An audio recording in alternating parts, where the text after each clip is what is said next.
5세대 전투기 실전 배치가 본격적으로 시작되면서 세계 각국은 각자 환경에 적합한 최첨단 미래 전투기 개발에 몰두하고 있습니다. 그런데 최근 한국형 전투기 KF-21이 첫 비행에 성공한 사실이 외신들 사이에서 엄청난 화제가 되고 있습니다. 실제로 스페인 언론에서는 이번 일에 대해 한국의 5세대 군용기인 KF-21 보라매가 첫 비행에 성공해 기술력을 세계에 과시했다고 글로벌 데이터가 밝혔다 라고 전하며, 한국의 기술력은 한국항 공우주 산업이 도면에서 첫 비행까지 전투기 설계를 놀라운 속도로 진행한 점에서 가장 분명하다. 5세대 전투기 개발을 위한 투자는 한국처럼 되고 싶어하는 우방 국가에 KF-21을 판매하는 데 도움이 될 것이다 라며 찬사를 보냈습니다.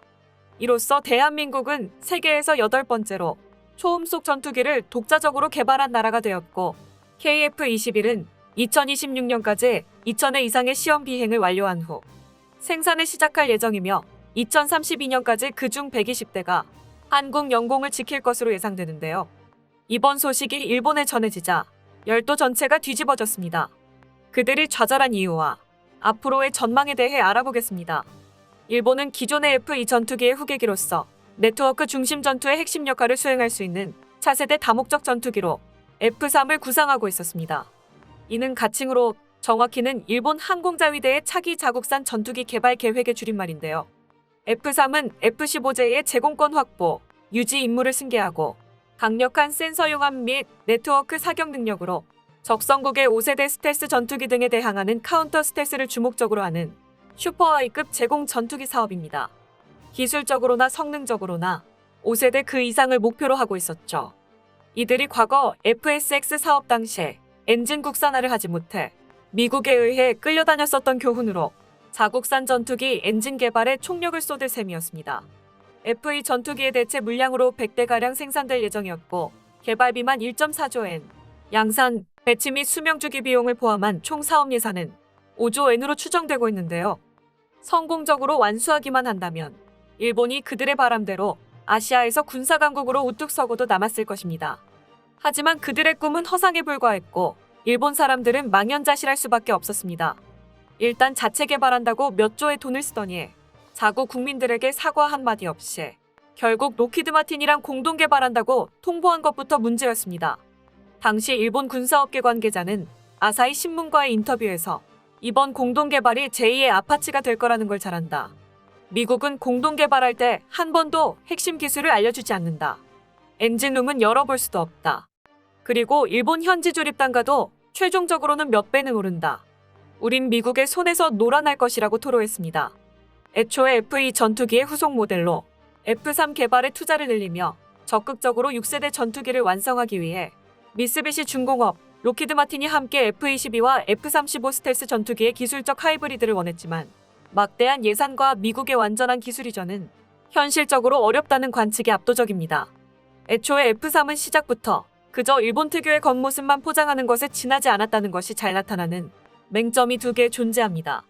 미국 국방 및 국제정치 전문 매체 내셔널 인터레스트에 따르면 그 첫 번째 이유는 6세대 전투기를 운운하기에는 5세대 전투기조차 제대로 보급이 되지 않고 있다는 점입니다. 단계적으로 진행되어도 제대로 실현이 될까 말까한 6세대 전투기 프로젝트가 제대로 된 5세대 전투기조차 만들지 못하는 나라에서 가능하냐는 의문이 든다는 것인데요. 두 번째로는 6세대 전투기에 적용될 기술들은 아직 검증되었다고 말하기에는 너무 이른 단계라는 것입니다. 1993년부터 컨셉이 잡히기 시작한 F-35가 실제로 운용되기까지 얼마나 시간이 걸렸을까요? 무려 26년입니다. 그럼에도 불구하고 F-35에는 해결해야 할 기술적인 문제점들이 아직도 많습니다.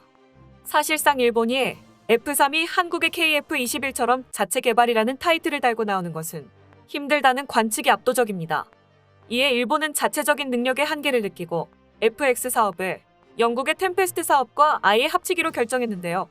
실제로 7월 14일 로이터 통신은 일본의 FX 사업이 영국의 템페스트 사업과 한 개의 단일 프로젝트로 합쳐질 것이며 연말까지 합의될 예정이라고 독점 보도했습니다.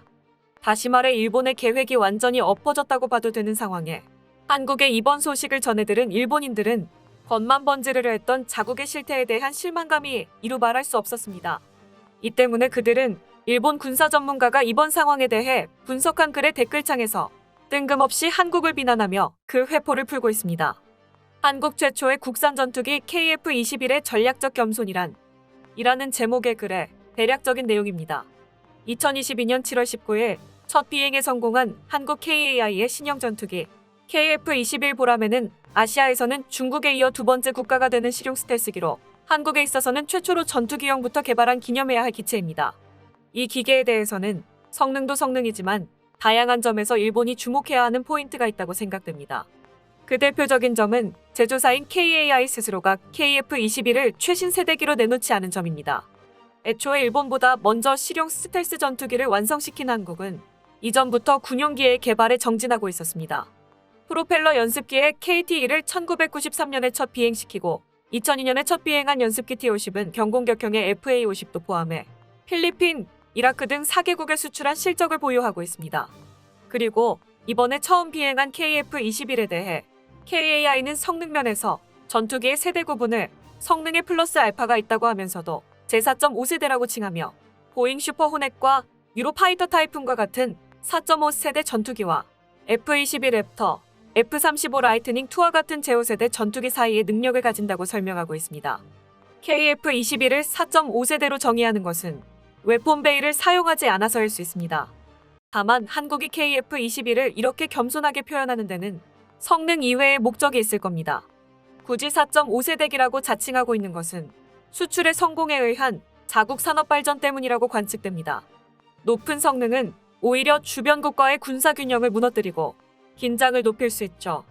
반면 0.5라고 하는 차이라면 배치 후의 업데이트로 5세대기가 되는 일도 있을 것이고 수면 밑에서 어필하기도 좋습니다. 여기에 T-50의 수출을 성공시킨 KAI의 전략적인 계산을 볼 수 있습니다. 전투기의 수출 경험이 없는 일본보다 해외 세일즈의 노하우를 가지고 있는 것은 틀림없을 것입니다. 이 밖에도 그는 일본이 한국보다 늦었다는 사실을 강하게 지적하며 일본 군사업계의 각성을 촉구하고 있는데요. 어떻게 보면 자국을 생각해 당연한 말을 하는 것인데 일본인들의 반응은 참담했습니다. 신칸센에 맞서 최고 속도를 이겼다고 해서 신칸센의 운용 안전을 이긴 것은 아니다. 문제는 적 전투기를 쏘아 떨어뜨릴 수 있는지 쏘아 떨어지는지의 차이일 것이다. 움직이는 적을 만들어도 전략상 의미는 없다. 국산 음속이기 때문에 기술적으로 기쁜 모양인데 고장, 유지 보수, 운용에 문제가 있다면 의미가 없다. 물건을 만드는 데 있어 생각하는 것과 써먹는 방법의 차원이 전혀 다르기 때문에 일본에 있어서는 참고도 위협에도 상대도 되지 않는다. 그 비행기 나라. 착륙할 수 있니? 추락은 착륙이 아니야. 한국에서만 품질 관리한다니 안심이 안 돼. 사는 나라가 있을까? 아직 눈에는 보이지 않는 여러 가지 문제점이 뒤늦게 나올 것이 뻔하다. 구입을 검토하는 나라는 KF-21의 상태를 보면 그만둬야 할 거야. 재밌는 것은 추천 메뉴에서 싫어요가 많이 달린 댓글들은 오히려 정상적이었습니다. 일본은 어느새 한국의 모든 분야에서 지고 있다. 이것은 일본 정부가 기술 개발을 늦추거나 일본 경제를 망치고 일본의 경영자들이 눈앞의 이익에 사로잡혀 돈 드는 기술의 개발을 안 해왔기 때문이다. 한국은 반도체 분야에서는 삼성을 중심으로 세계 최고 자리를 차지하며 조선, 항공기, 자동차, 전자산업에서도 일본은 거의 따라잡혔다. 드론에서도 일본은 유럽과 미국에 10년 뒤처져 최근까지 방위성은 중국제의 드론을 사용해 기지의 보안이나 공중 촬영에 사용하고 있어 기지의 정보는 중국에 누설되고 있다고 미국에 지적당한다. 최근에는 국산화를 하려고 하고 있지만 국산화는 아직 한국에 뒤떨어진다. 임금도 한국이 더 많이 주고 해외 진출도 한국이 부지런하다. 일본의 정치인은 일본을 좀 생각해 주었으면 한다. 일본은 갈라파고스 제품이 특기니까 세계 최고의 제품을 만들겠답시고 용쓴다. 일본인의 이상한 자존심이 일본을 이류국으로 만들어버렸다. 싸고 적당한 성과의 제품을 필요로 하는 국가는 얼마든지 있다.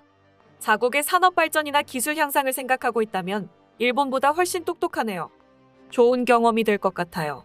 한편 세계는 빛 좋은 개살구였던 일본의 F3보다 실질적으로 다양한 부분에서 성과를 보여주는 한국의 KF-X 사업에 훨씬 주목하고 있습니다.